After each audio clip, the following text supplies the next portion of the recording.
At least, that's what they told me after I spent the night inside it. I was traveling for work when it happened.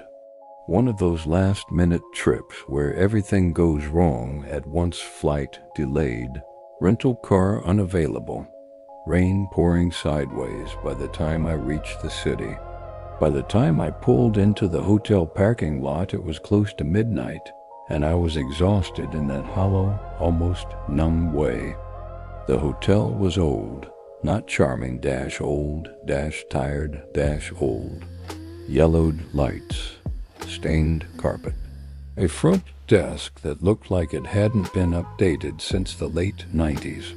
The clerk barely looked up when I checked in. He typed for a long time, frowned at his screen, then handed me a keycard. "4th floor," he said. "Room 428. I remember pausing. 4-20-8? He hesitated just for a fraction of a second, then nodded. "Elevators to your left." The elevator creaked its way up, the numbers blinking slowly. When the doors opened on the 4th floor, the hallway felt wrong, too quiet. The lights hummed faintly, casting uneven shadows that made the carpet pattern seem like it was moving if you stared too long. Room numbers climbed as I walked.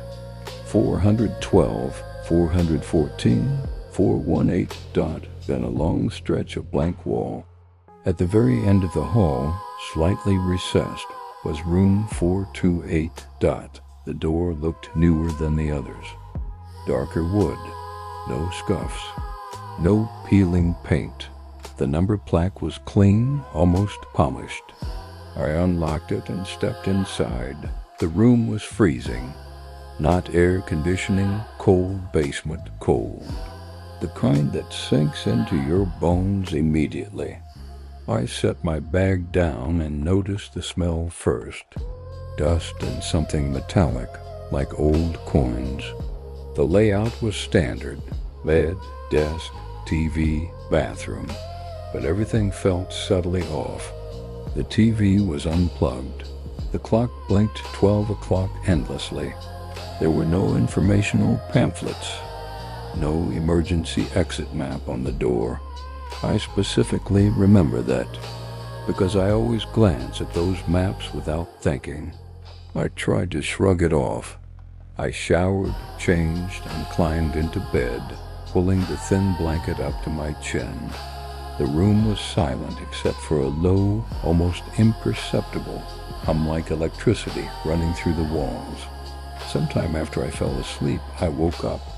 I don't know why. No noise. No nightmare. Just that feeling of being watched. The room was darker than before. The digital clock was gone entirely. I sat up, my heart thudding, and that's when I heard it. Footsteps. Not in the hallway. Inside the room. Slow. Careful. Circling the bed. I couldn't move. My breath felt too loud.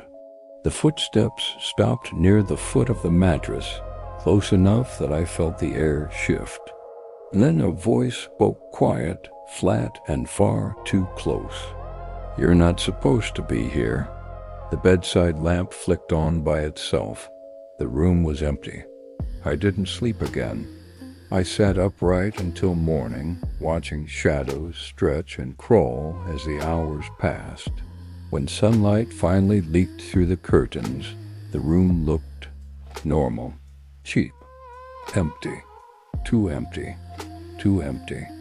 I packed fast and left without looking back. At the front desk, I told the clerk I wanted to check out early. He nodded absently and asked for my room number. 428, I said. He froze. Slowly, he looked up at me. "I'm sorry?" "Room 428. He frowned and turned his monitor toward me. "Sir, we don't have a room 428. I laughed nervously. "That's not funny. I slept there last night." He pulled out a laminated floor map from under the desk and slid it toward me. The fourth floor ended at room 426. No 428. No space where it should have been. I felt cold all over again. Then what room did you give me? He checked my reservation. His face went pale. You were assigned 426, he said, but it shows unoccupied. No keycard activity, no check-in time. I left immediately. A week later, curiosity got the better of me. I still have the keycard. Every now and then, when my apartment is quiet and the lights are low, it starts to hum softly in my drawer, like it's waiting for me to come back.